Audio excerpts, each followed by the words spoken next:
We have a crisis in the world, tremendous crisis, and also crisis in our consciousness, in us.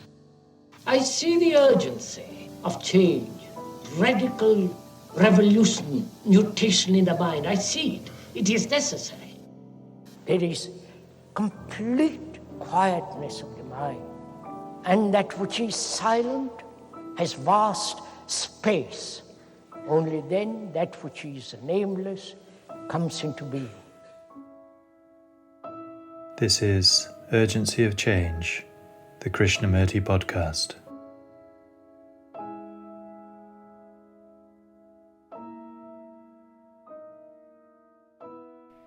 Is there an action that is not mechanistic, which is not based on reward and punishment? Hello and welcome to episode 196 of Urgency of Change. Each episode of the Krishnamurti podcast is compiled from carefully chosen extracts from the archives. The aim is to represent Krishnamurti's different approaches to many of the fundamental issues and questions we all face in our lives. This week's theme is reward and punishment. Upcoming themes are seriousness, hurt, and being and becoming. This is a podcast from Krishnamurti Foundation Trust. Please visit the official YouTube channel for hundreds of advert-free, full-length video and audio recordings of Krishnamurti's talks. In addition, the Foundation's own channel features hundreds of specially selected clips. You can also find our regular Krishnamurti quotes and videos on Instagram, TikTok and Facebook at Krishnamurti Foundation Trust. If you enjoy the podcast, please leave a rating or review on Apple Podcasts, which helps our visibility. This week's episode on reward and punishment has 5 sections. The first extract is from Krishnamurti's first talk at Rajghat in 1965, titled, "Do Reward and Punishment Help Us to Change?" Now what makes each one of us change? You understand? That is the real question. What makes you, who have been nationalistic, or a tremendously devout person with regard to some guru? To me the word guru is poison. There is something ugly in human beings to follow anybody. Now, how will you drop all this? How will you drop your Hinduism, your gurus, your nationalism? How will you stand alone, not follow what everybody says? What will make us a human being do this? That's the real issue, you understand, sir?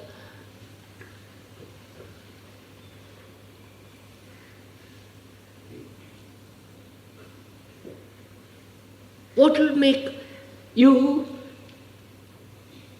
divest all this at one blow, one breath, say, I'm out?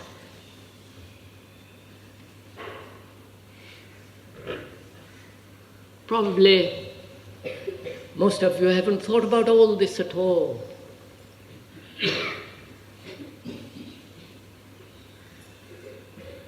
You have never said to yourself in your heart, why have I not stood up with tears in my eyes, killing some, not to kill another? Why? Why haven't you done it? Don't invent reasons. Why haven't you done it?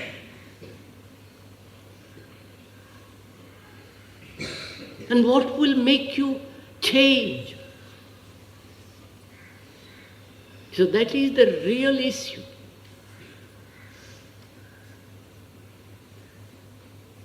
Either you say, I don't want to change. I'll accept the things as they are. That's good enough for me. There is disorder.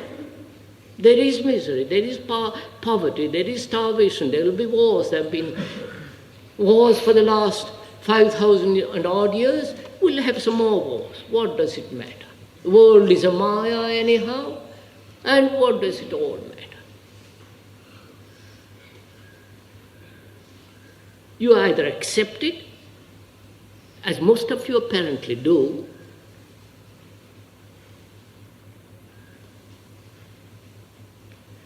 because human beings have an extraordinary capacity to adjust, do anything, to living in a small room for the sake of God, doubled up, having one meal, tortured minds.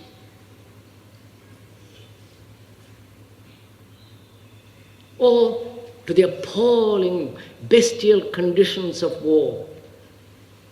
Not in Benares at the front, in Vietnam, whether they're American or Vietnamese. Human beings cannot adjust themselves to anything. Filthy squalor of a street, open gutters, corrupt municipality. Put up with anything. After all, adjustability is the difference between animals and human beings. Animals can't. Human beings can. So either we accept things as they are and go along miserably, torturing ourselves, unhappy, killing and being killed, seeking fulfillment and being frustrated, wanting to be leaders, restless, unhappy, which is what we are doing. If you accept that, there is nothing more to be said. You understand? You say, that's my life. That's where I have lived. My grandfather lived. My sons will live, and the generations will come that will live that way. If you accept that, that's all right. Don't introduce another problem. If you don't accept it, as a man of affection feels strongly, who feels this whole monstrous thing, what is he to do? How is he to change?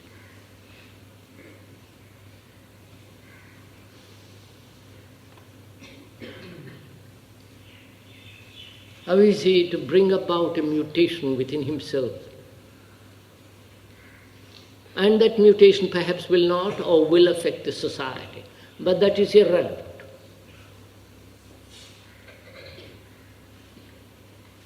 Society wants this disorder. Not wars, but greed, envy, competition, seeking for power, position. That's what society is. And if you see all that, and how shall we change? You understand my question, sirs? How will you change?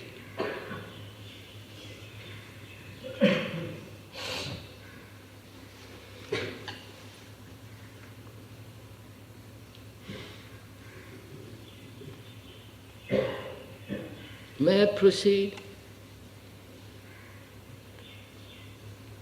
May I proceed to point out what brings about this enormous mutation in the human mind? May I go on with it? Wait, sir. I'll go on. But it's not verbal statement. It's not a thing you say, well, I agree or disagree.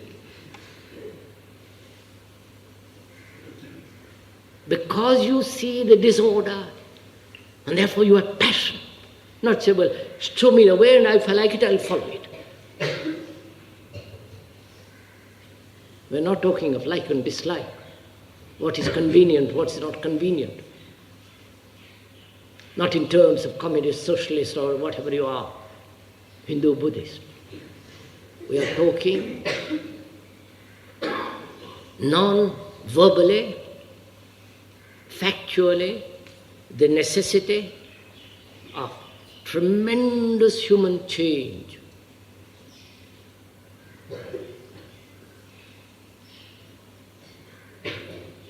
Because you say, the electronic brains, automation, and other technical things are going to bring about a certain change in the world.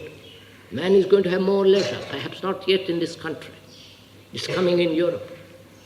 And it's there, beginning of it already in America. So,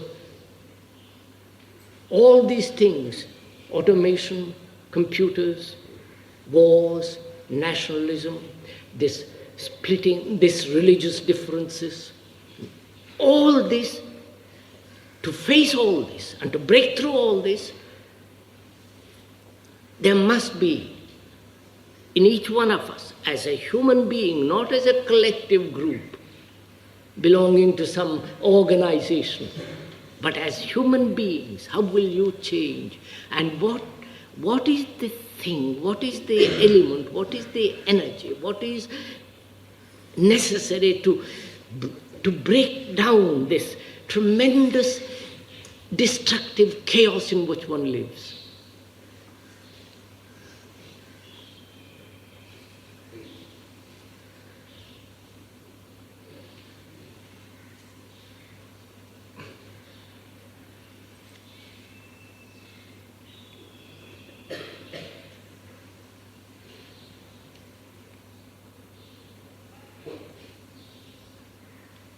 What makes one change, sir? Even little bit.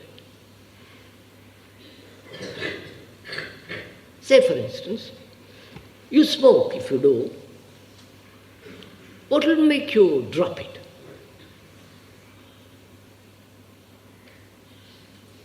Doctor's threat that your lungs will be affected?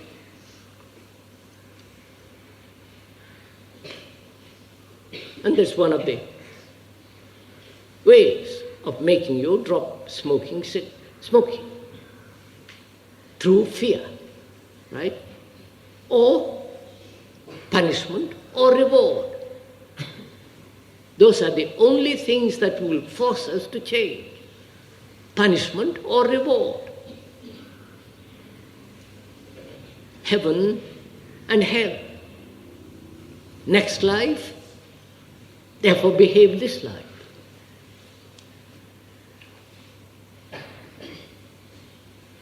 That is, the carrot and the whip. That is, punishment and reward. That's the only thing we know.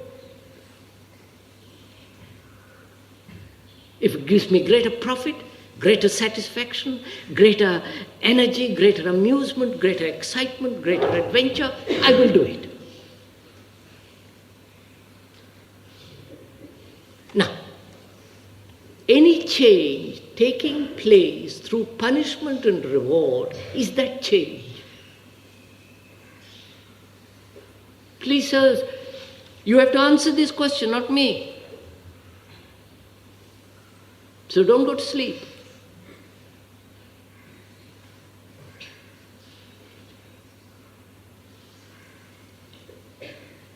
Is there change? Radically change, not superficial. Superficial change, we have done that for centuries. That hasn't brought about any mutation in the human being, any revolution in the human mind. We are asking the question much more fundamentally. If there is no punishment and reward, right? What will make you change? And there is no punishment and reward. Who is going to punish you? Who is going to reward you? All those things are over. God is not to reward you for righteous behavior. He doesn't care two pins whether you behave rightly or wrongly. No, you don't. Church no longer has any importance. You may go to the confession and so on in Europe as a Catholic, but all that's disappearing, all that's being thrown overboard. Except the most backward states, perhaps like in India, where you say, my God, little bit, not too much. You pretend still to be a little more careful, that's all. But actually, there is nobody to punish and reward. On the contrary, society says, come along, we'll go together. Be greedy, be envious, be competitive, fight, quarrel, kill the Muslim and Muslim will kill you. You know, society loves that. And the politicians play up to that. So there is nobody who is going to reward you or punish you. Right? Nobody. Neither your guru, you don't believe in the gurus anyhow, thank God, nor your gods and goddesses, probably your wife and husband can only punish you, that's all.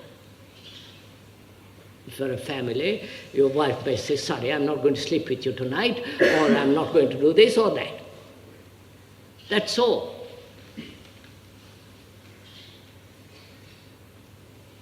So, as there is no reward and no punishment, and there isn't any. Actually, when you investigate it, how will you bring about this change? You understand the problem that's getting more and more cornered for each one of us?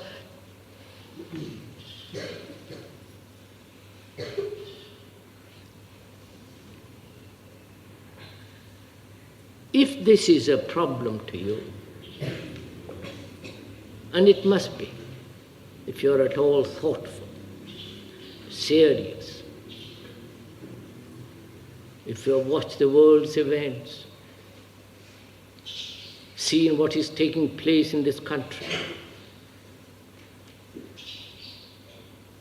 knowing that religions have no meaning anymore, probably never had it, seeing the futility of sacred books, seeing the absurdity of following any guru, however profitable, however pleasant, seeing that nobody can give you freedom, nobody can give you a mind that is healthy, strong, and deeply silent.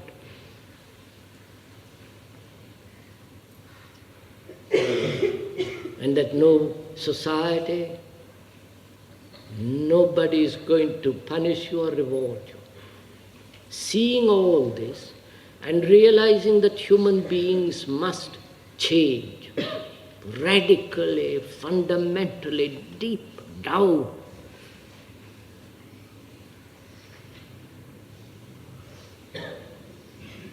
How will this change come about?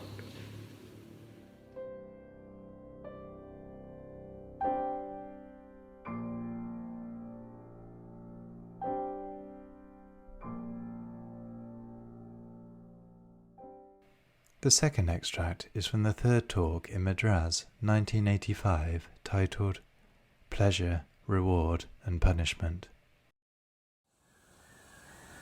All human beings are seeking pleasure. Not only sexual pleasure, with its repetitive, imaginative pictures and so on, but also the pleasure of power. Whether that power be over your wife or your husband, or the power of a politician around the corner for whom you have voted. It's your pleasure to have that man, whether he's capable or incapable, that doesn't matter.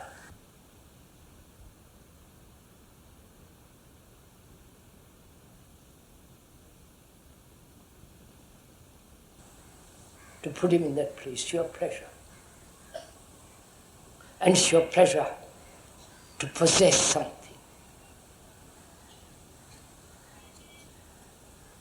Possess money, a good house. A good house, you understand? A beautiful house. Well proportioned. If you're rich, with good garden, with lovely flowers, that's a great pleasure. And the pleasure of achievement and the fear of failure.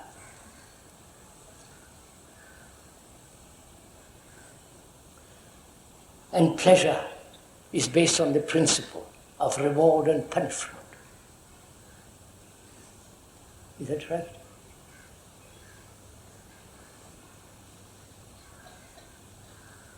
Shall we talk about that? Because that's what we all want. The ultimate pleasure is God. And therefore, God is both punishment and reward. And this God is invented by our thought. And we said yesterday, where there is fear, there is God. There are many gods, or one God. And if there is no fear at all, psychologically, inwardly, then there is no outside agency. But a door is open to eternity. So, shall we talk about all that? Some theory? Or shall we talk about something? Sorrow?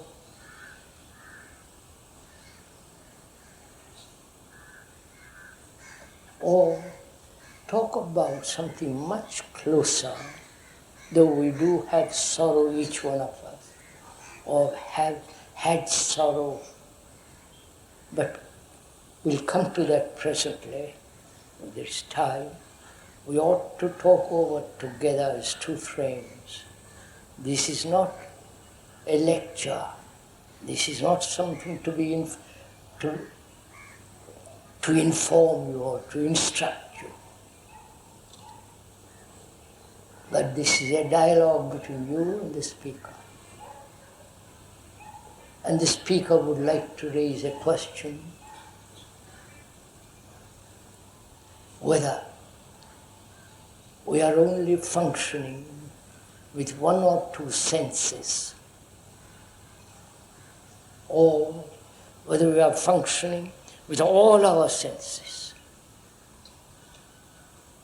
You understand my question? Probably being religious people, which I doubt, at least we think we are religious by going to a temple and all that business, and leading a shoddy, conflicting, brutal lives. Religions have said, suppress your senses, because they are a distraction. Don't look at a woman or a man, and don't look at a beautiful sunset, or the stream that is singing by the side of the road. Don't listen to all that. And so we are gradually killing our senses. When you hear the noise day after day, day after day, day after day, some noise from in the other house, you get used to it. You get dull to that noise. So gradually, we are destroying our senses. Right? And we are asking, when you destroy your senses, the touch, the feel, the quality of a sense, the brain becomes dull too. And is it possible? I'm just putting this question to my friend sitting on the bank, on that bench, in the shadow of a tree. Can all your senses be awakened and function together as a whole?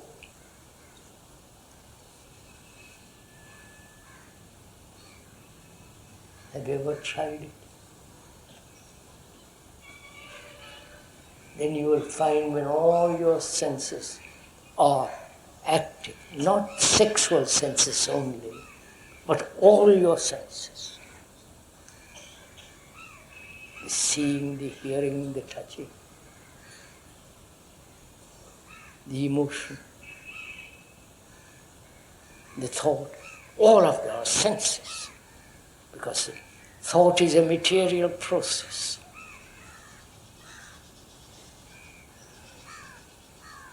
When all your senses are at their highest excellence, the self is not.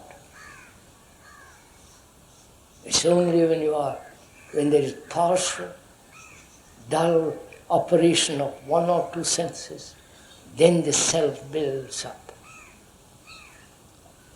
We say to my friend, listen to it, find out the truth of it. And if you don't listen, don't bother.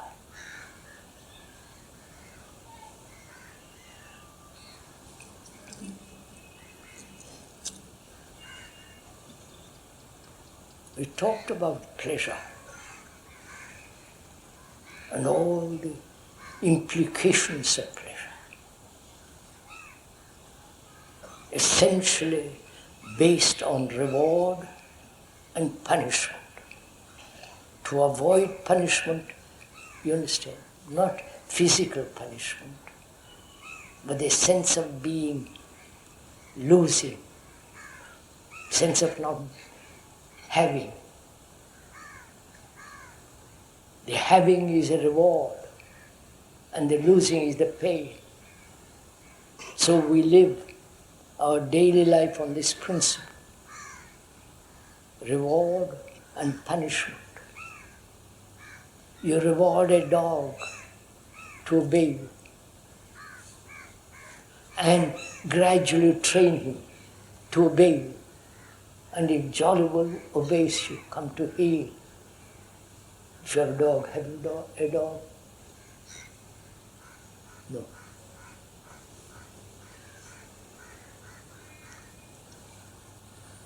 So, our life is based on reward and punishment. And in that is involved fear, pain, and pleasure. We live that way. I'll be good, that's the reward. And being not good is the pain, punishment. So, if one understands the principle, reward and punishment, and whether one can be free of that principle,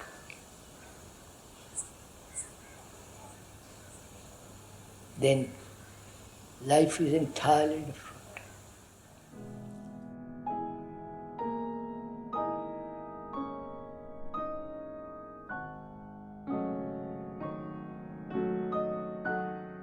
The third extract is from Krishnamurti's second talk in Bangalore, 1974, titled Reward, Punishment, and the Mechanical Mind.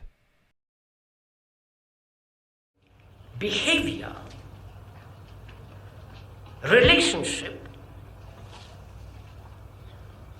are the very basis of life, of existence. if you observe it in yourself very carefully. And behavior, conduct is, and also relationship, is based on reward and punishment, pain and pleasure. That's a fact. Now, people have tried, psychologists, others have tried, that have said that environment controls behavior.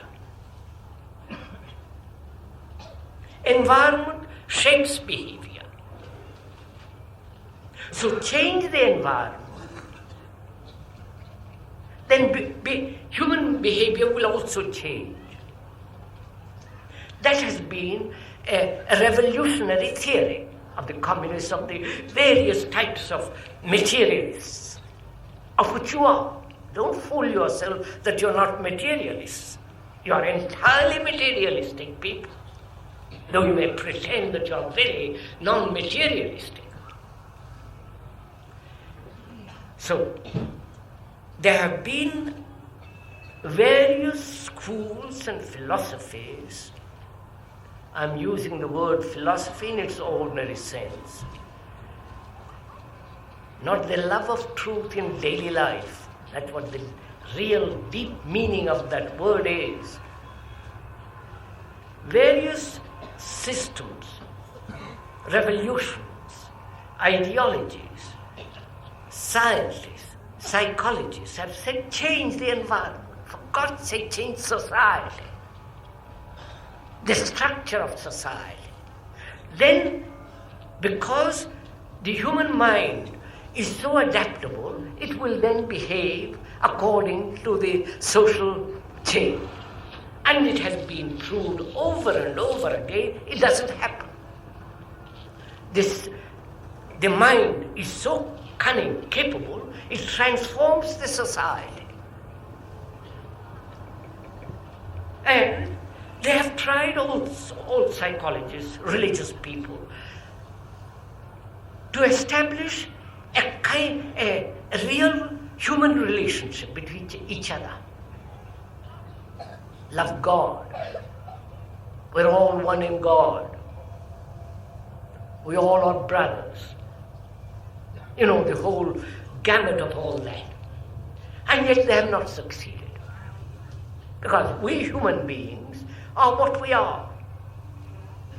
Brutal, cunning, capable of such deception, hypocrisy, greed, envy, anxious, all the rest of that, what we are. And that what we are has become mechanical.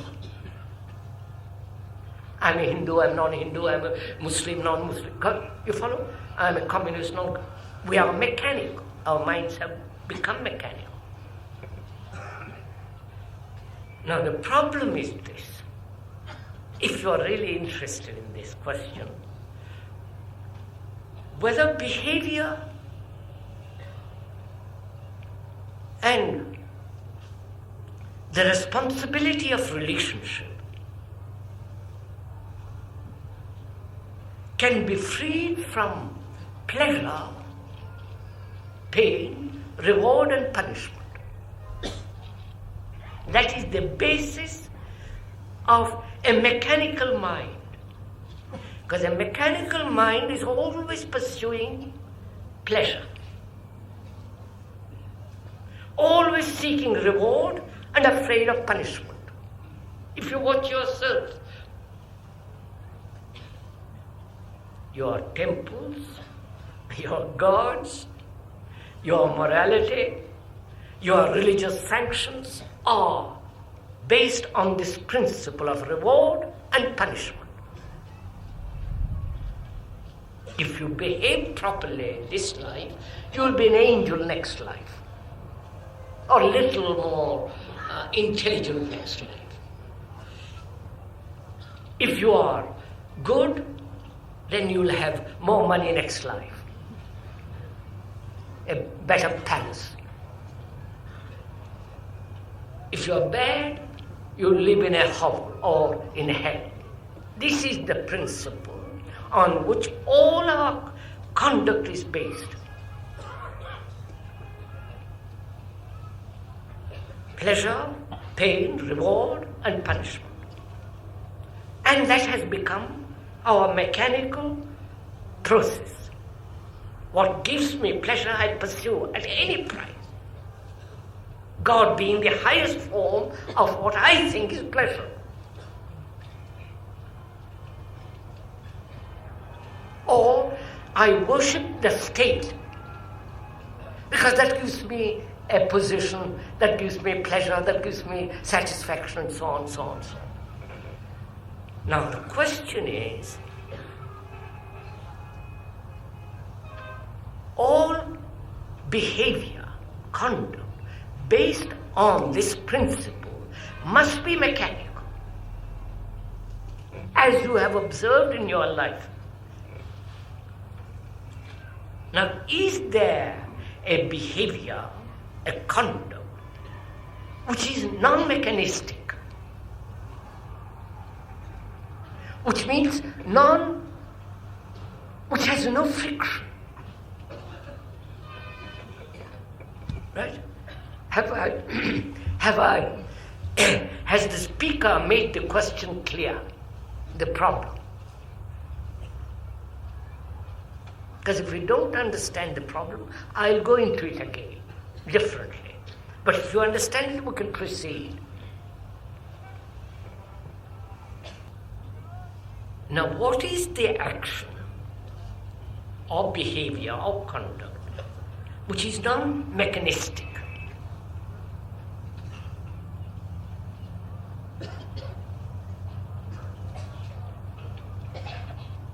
Having put that question to yourself, if you are a materialist in the sense that matter, humanistic importance, then you will say there is nothing, or there is something, an outside agency. If we could reach that outside agency, that will bring us to an action which is non-mechanical. Therefore, you have invented the Atman, the super-consciousness, the higher self, which, when it is released, will be non-mechanistic and therefore non-materialistic. I won't ask anymore. Now, again, when you say there is as an outside agency, that's also a factor of the known. Because you have been told. Therefore, that has also become mechanical.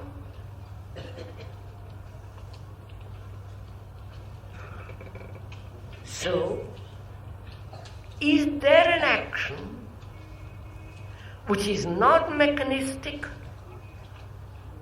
which is not based on reward and punishment? Having put that question to yourself, as I am putting it for you, how do you find out an answer? You understand?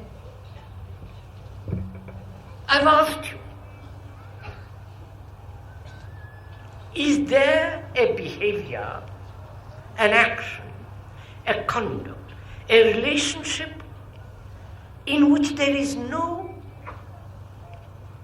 mechanistic movement at all?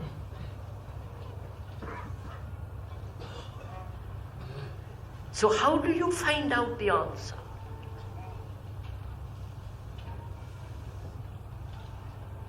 You must find out the answer. Because on that answer, your whole way of life will be transformed.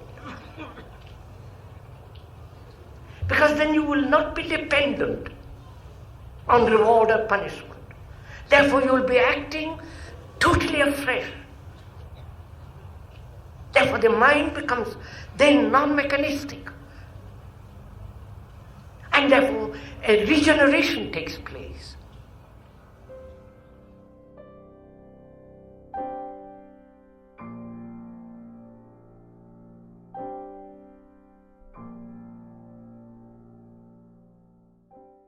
The fourth extract is from the third talk at Brockwood Park in 1977, titled, "Through Suffering We Seek a Reward."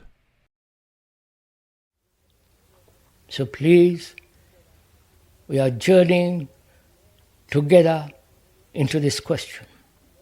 So as we said, it's very important to learn how to observe, to learn.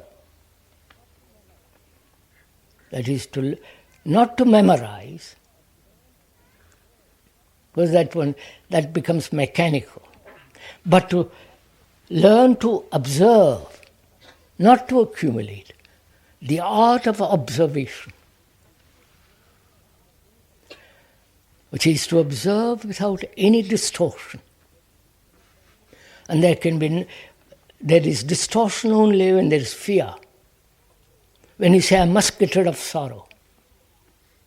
Or when you seek comfort, because you are suffering and you hope there is an end to suffering, and that hope gives you certain sense of comfort. All these factors distort the inquiry into this great question. So it requires a peculiar discipline of its own, so that your mind is capable of looking at itself. Well, as we talked, whether thought is aware of itself, is your consciousness aware of its own content. If it is aware of itself, then it can move greatly. But if you impose on consciousness its content, saying these are its content and learn about its content, then that becomes mechanical. That doesn't lead anywhere. So we are inquiring into this question, what is sorrow and whether there is an end to sorrow.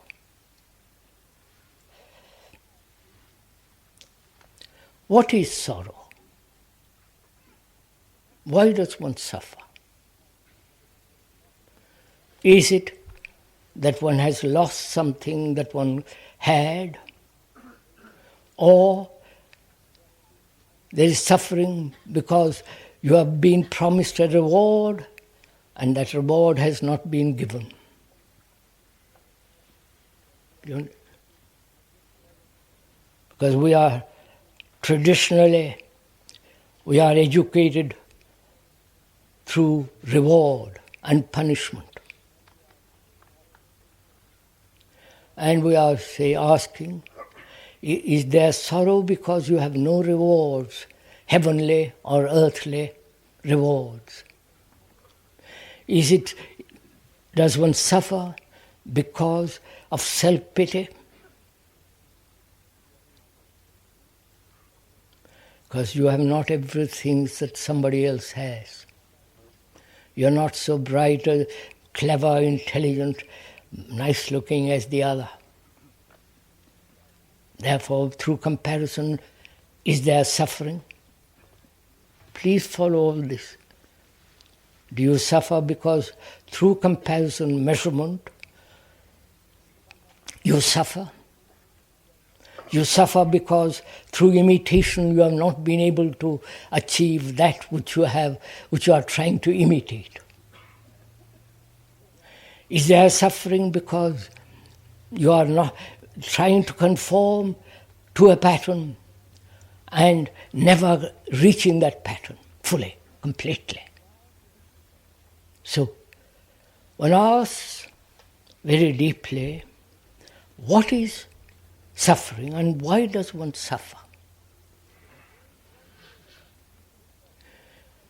And also one must be very careful in examination whether the word sorrow itself weighs down on man. The word itself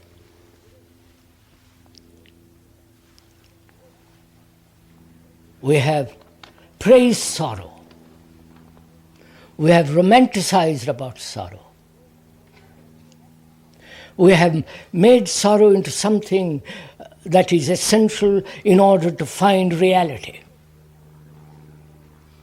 You must go through suffering to find something.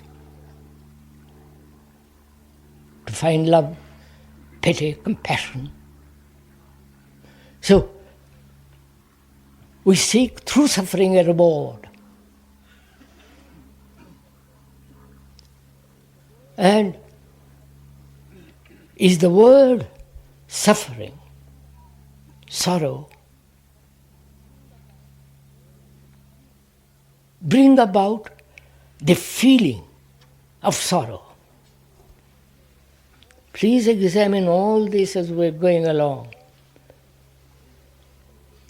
Or, independent of the word and the stimulation of that word, the reaction of that word, is there sorrow by itself? This is not an intellectual exercise. But in examination, you have to ask all these questions. If you are asking it intellectually, then you won't go very far. But if it is a matter of tremendous crisis in one's life, as it is, when there is sorrow, it's a challenge, and you have all your energy is brought into being. But we dissipate that energy by running away, comfort, explanations, karma, this, that, 10 different explanations. So, as this is a challenge, which is what is sorrow? Is there an ending to sorrow? It is a challenge. And either you respond completely to it, and you can only do that when you have no fear, when you are not caught up in the machinery of pleasure, when you are not escaping from it, seeking comfort, but responding to it as with all your energy.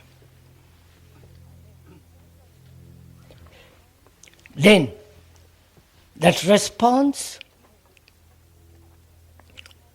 is the expression of your totality of your energy.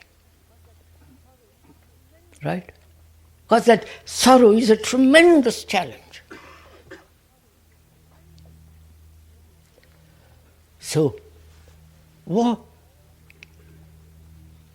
do the cause, in the understanding of the cause of sorrow, does sorrow disappear?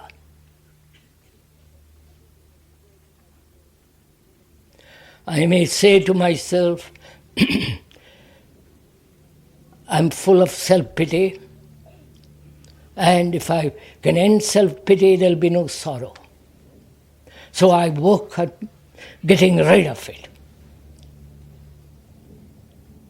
Because I see how silly it is, and I try to suppress it and worry about it like a dog does over a bone.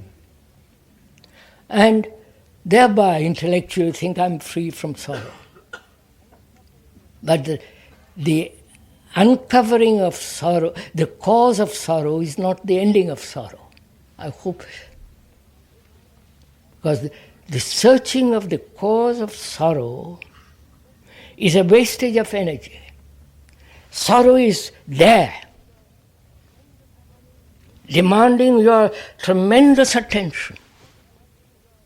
It's a challenge asking you to act.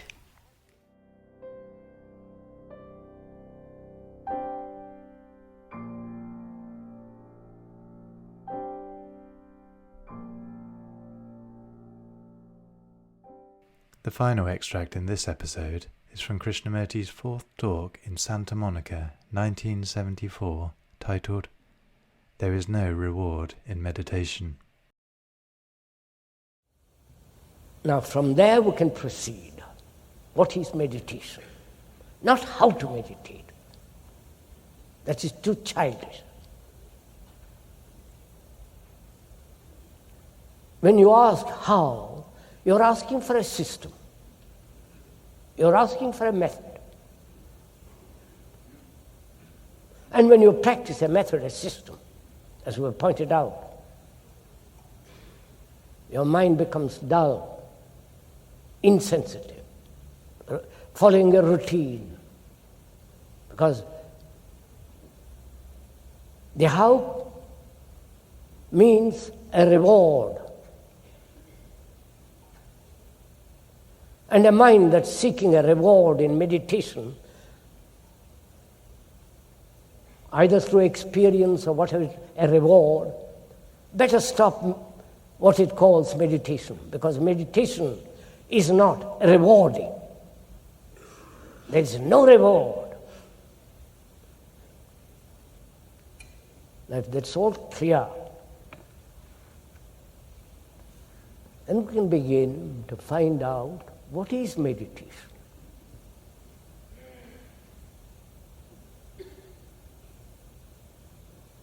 Setting aside all the people have said about it.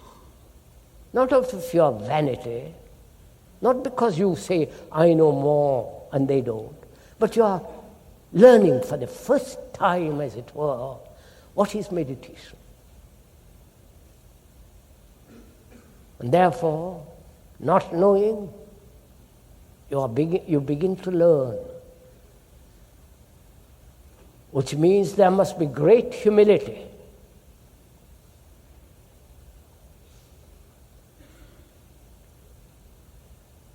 That's the first thing. Great humility to find out. That means you have set aside all the things that man has said or written or insists upon. You have put it aside so as to find out through your exploration. First, to explore deeply into this question, mind must be free. Freedom implies space. Please just listen to it. Freedom implies space.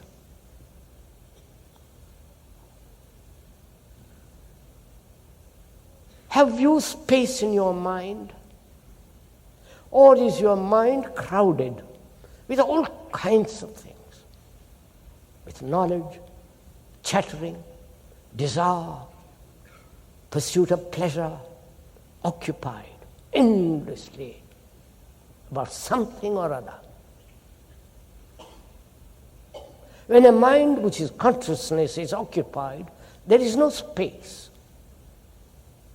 And you must have space. When you have no space,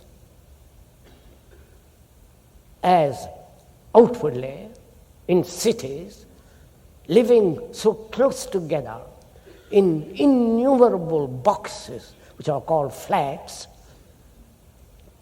obviously, having no space, you become violent.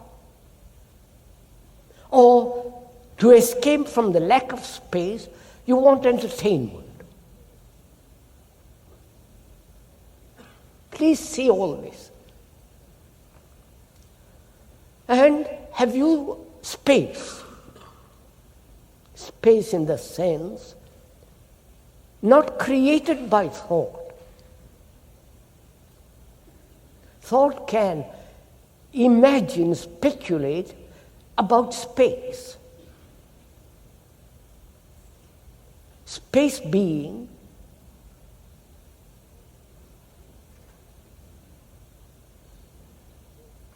a movement in which there is no border, no frontier, no limit. And there is a border, there is a limit, there is a space created by the self, the me. Are you following all this? Does it mean anything to you, all this? Not much, all right. I'm afraid it's much too serious. You're not used to this kind of thinking, to this kind of observation, but nevertheless, I'll go on. You know, self-centered activity in which most people indulge, it creates its own narrow little space. It creates the space of resistance. The resistance created by hurt or by certain desires and so on. There is the space created by the self, the me. Therefore, it's very limited. We are talking of a space where the mind is not occupied with itself.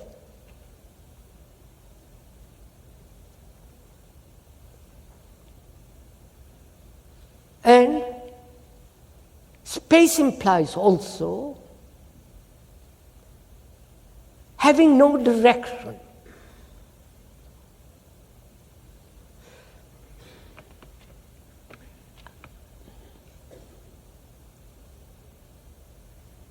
Direction implies will.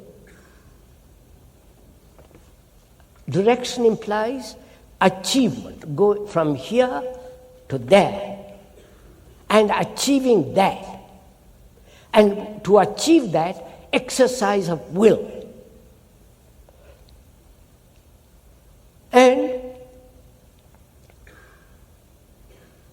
freedom implies space, and a mind that functions, that does not function in the field of will.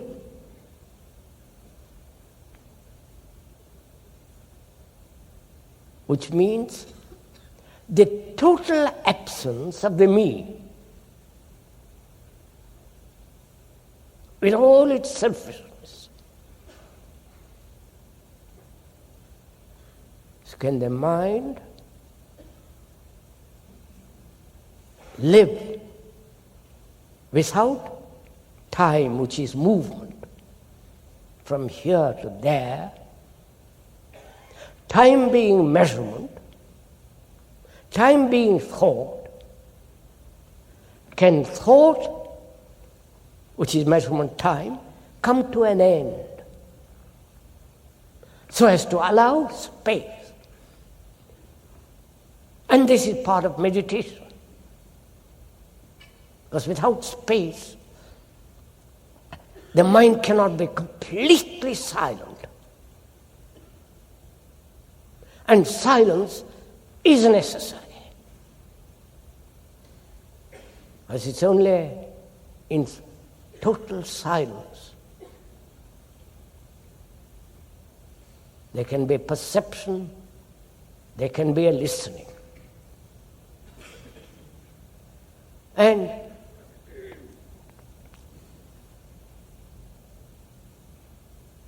in this silence, not manufactured by thought or by desire or as a means of escape from the turmoil, in that silence there is a totally different kind of perception. And so one must understand the nature of silence. That is, meditation is not outside the field of daily life. It is concerned with daily life, your thoughts, your behavior, your desires, and so on.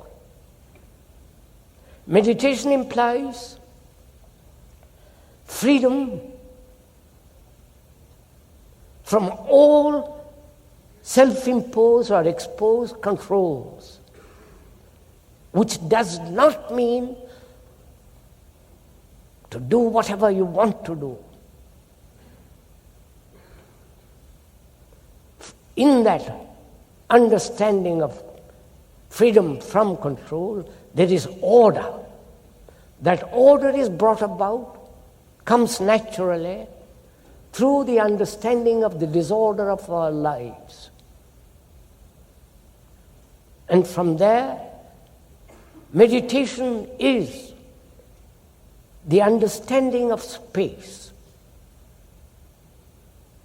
which means the freedom from any movement of time. Because thought is time, thought is matter. Therefore, thought and as time comes to an end in meditation.